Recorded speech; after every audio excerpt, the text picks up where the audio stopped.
Hello and namaste to you all. I am Kushal Maharjan, a third year BBA student studying at Kathmandu College of Management. So, in this video, I will present a quick overview of Nepal's national budget for the fiscal year 2081-82.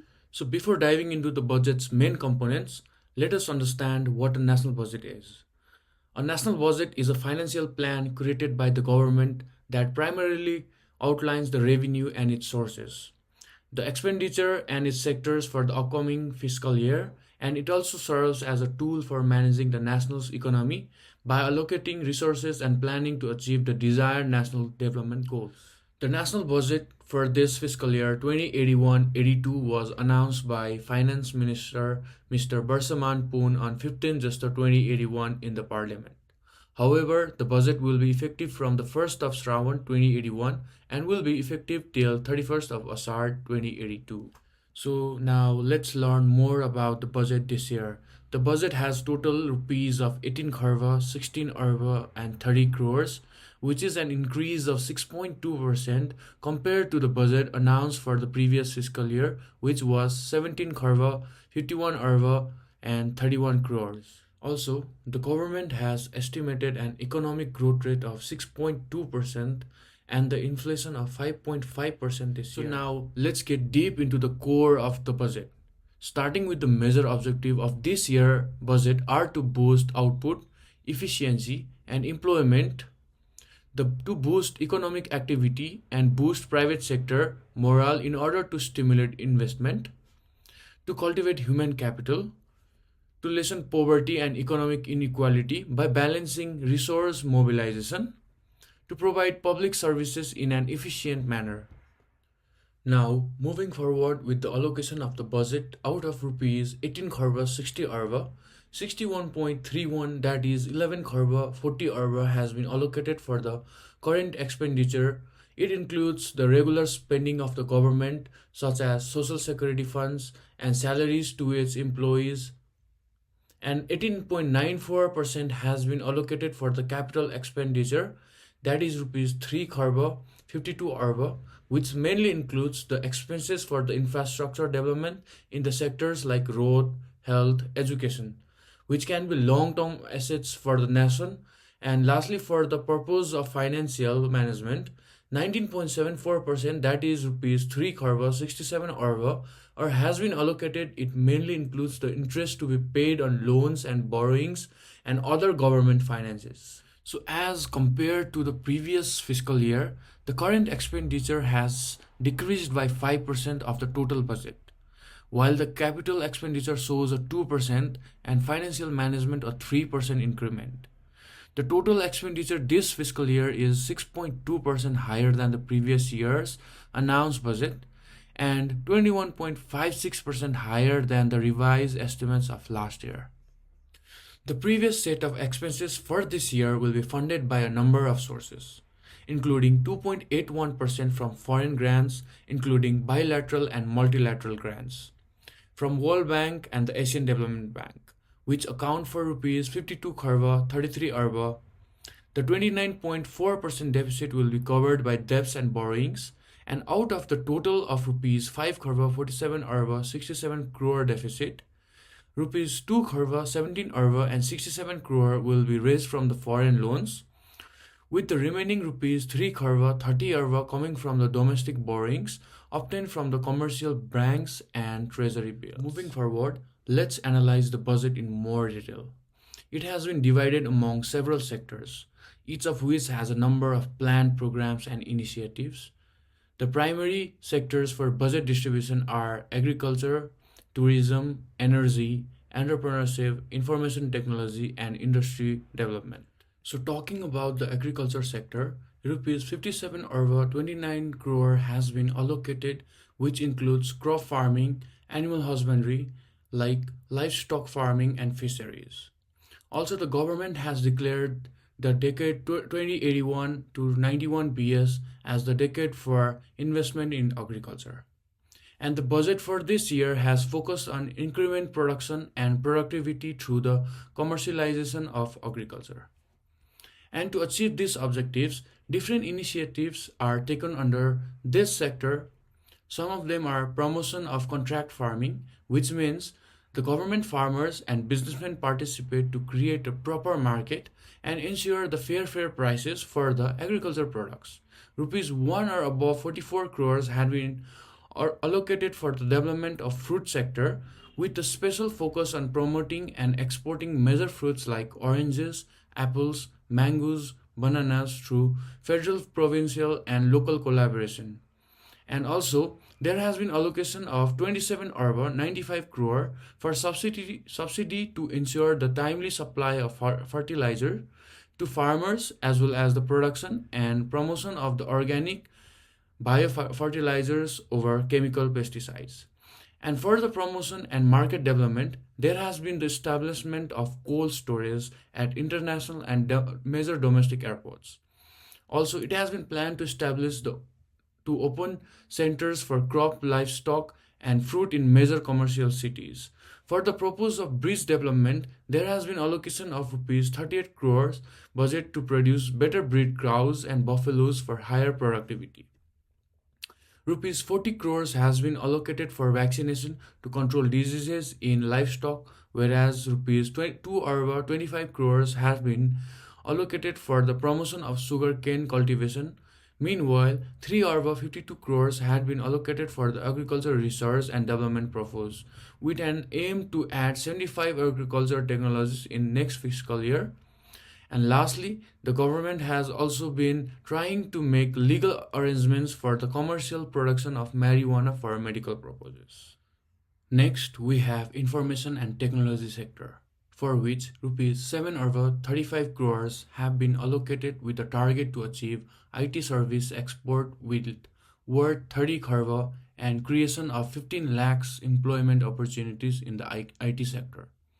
The government has allocated rupees 59 crores to reform and implement Digital Nepal Framework (DNF), which shall ensure reliable, high-speed, and affordable internet services, data security and intellectual property protection, and different infrastructure development such as operation of IT parks with high-speed internet and security in Kathmandu Valley and Butwal. Knowledge Park in Khumaltar, Lalitpur will be made available. The government has also planned to prioritize the domestically developed software by using them in public entities.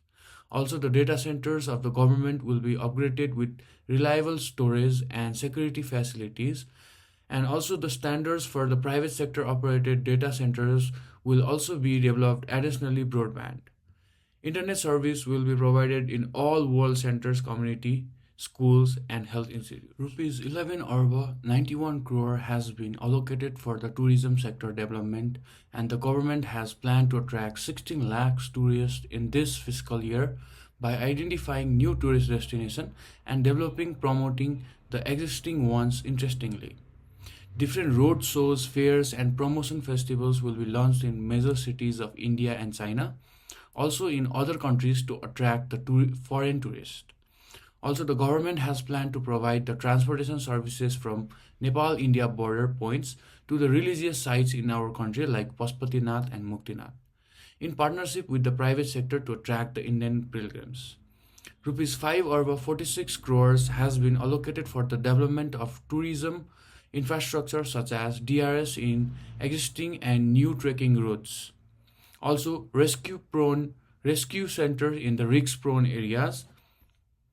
And in one interesting thing is that government has planned to promote Janakpur as a wedding hub for destination wedding purpose, and Lumbini as birthplace, reflecting its historical significance of Lord Gautam Buddha. Also, the government has planned to operate paragliding, parachute, skydiving, ultralight, and other recreational adventures tourism activities by utilizing the airports around the high hills that are not in operation currently.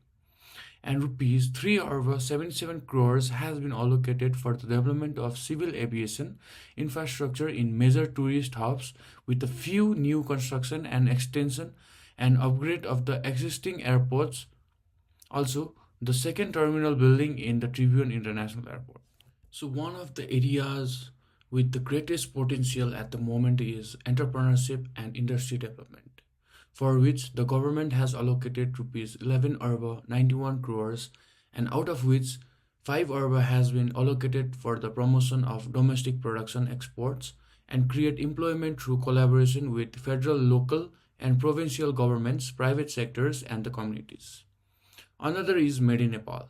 Made in Nepal campaign will also be run to boost the domestic production with an enhancement in the infrastructural development such as roads, electricity, and internet to the site of manufacturing and tourism industries. Especially, each province will be developed as specialized economic zones where the province will be focused on operating special economic activities under the particular theme assigned, where Kosi province as industrial zone, Madhya province as agriculture zone, Bagmati as IT hub, Gandaki as tourism zone, Lumbini as SME hub, Karnali province as herbal zone, whereas Sudar Paschim province as religious tourism zones. These are some of the main areas that the government has focused on this fiscal year. And I believe that among them, entrepreneurship, industrial development, tourism, and agriculture have received more attention. This could be because of the potential that these areas have shown over the years, and based on our socio-economic needs, these areas are likely to drive economic growth and generate job opportunities. And all of these priority sectors work to establish a long-term expansion independence among young women and farmers, as well as a fair development in various geographic areas. So talking about the health sector, the budget of rupees 86 over 24 crores have been allocated for it, out of which rupees 15 over and 41 crores have been allocated to make the basic health services accessible and qualitative to provide free essential medicines, and for the completion of under construction hospitals, rupees 3 over 60 crores have been allocated. For mother protection and maternal and newborn gear program, financial subsidies have been announced, including rupees 3 over to subsidize the critical illness such as heart and kidney disease, cancer, and anemia, rupees 2 over for senior citizens healthcare, and rupees 7 over 50 crores for the health insurance coverage. The government has emphasized more on the infrastructure development of the health centers around the nation. It includes the expansion of ICUs for intensive treatment of burns at Kritipur Hospital, development of cell anemia treatment center, expansion of service providing capacity of mental hospitals and liver transplant services at Patna Academy of Health Science. Also, upgrading the capacity of different regional hospitals to 500 beds.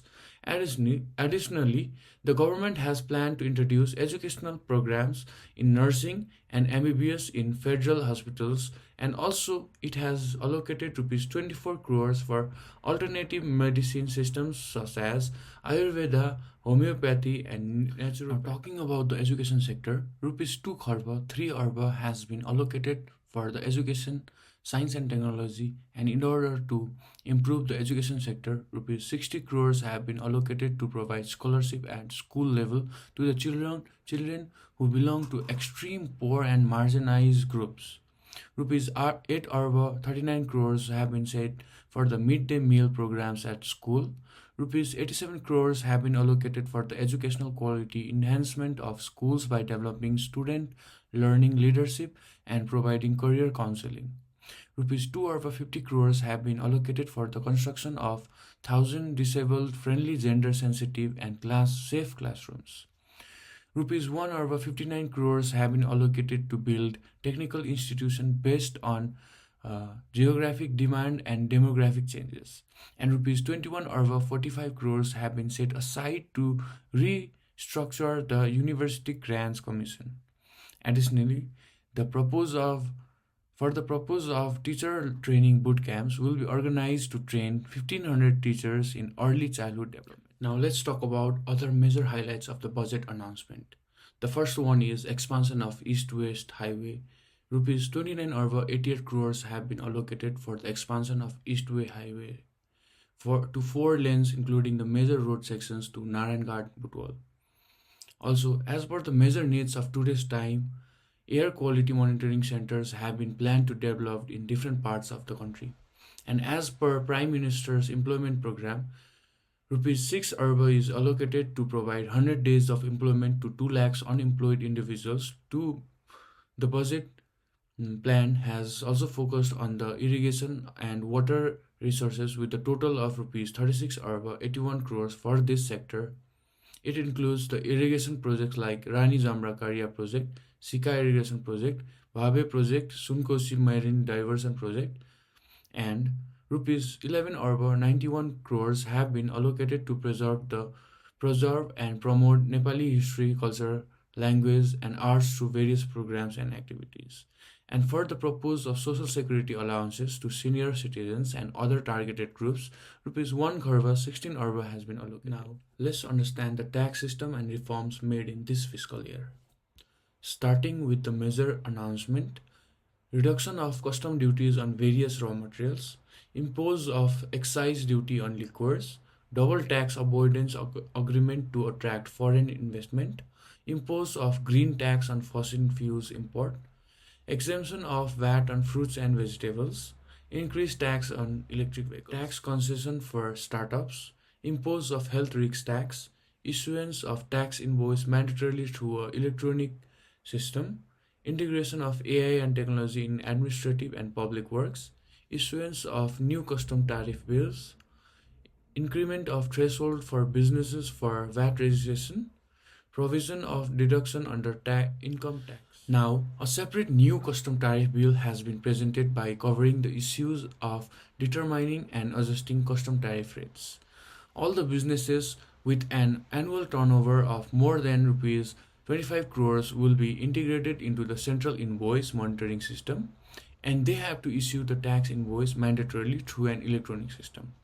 All the government organizations should obtain a permanent account number, which is PAN, and submit the return of TTS through the electronic system, and the taxpayers can get a tax clearance certification with a QR code. Through the system, after the submitting the required details and clearing all the tax dues. Also, the provision is being made for e-assessment and faceless audit, which will be introduced integrating the AI in order to make tax audit investigation fair, transparent, and updated. Additionally, appropriate incentives will be provided to the employees working in revenue administration in order to maintain their professionalism and boost their morale. Now, let us analyze the value added tax or VAT, which has seen a number of significant changes. When making digital payments, VAT is deducted from fruits and vegetables like apples, potatoes, and onions. Customers will receive a money back of 10% of the total payment, which I'm not sure has been properly established and tracked yet.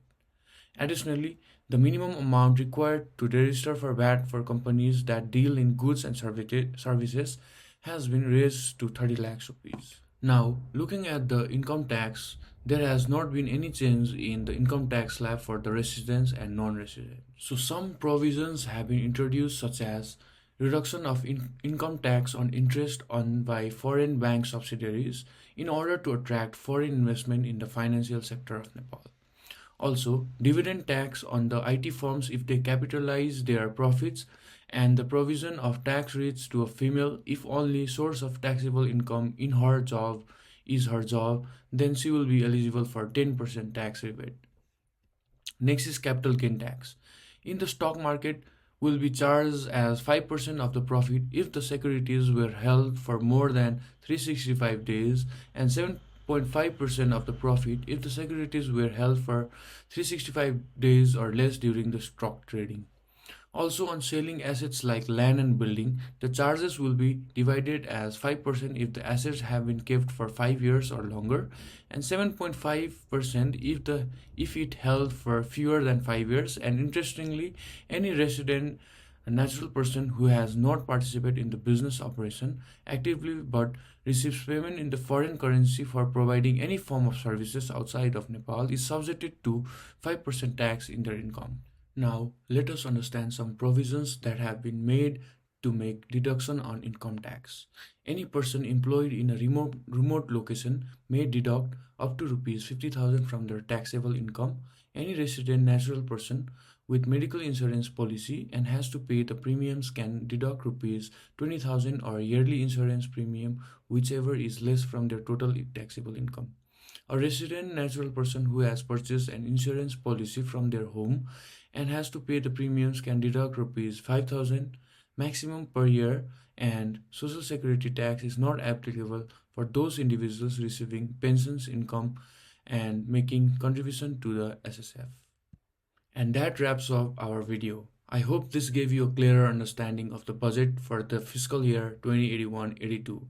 If you found it helpful, don't forget to like, share, and subscribe for more updates. Thanks for watching. I'll see you in the next one. Jai Nepal.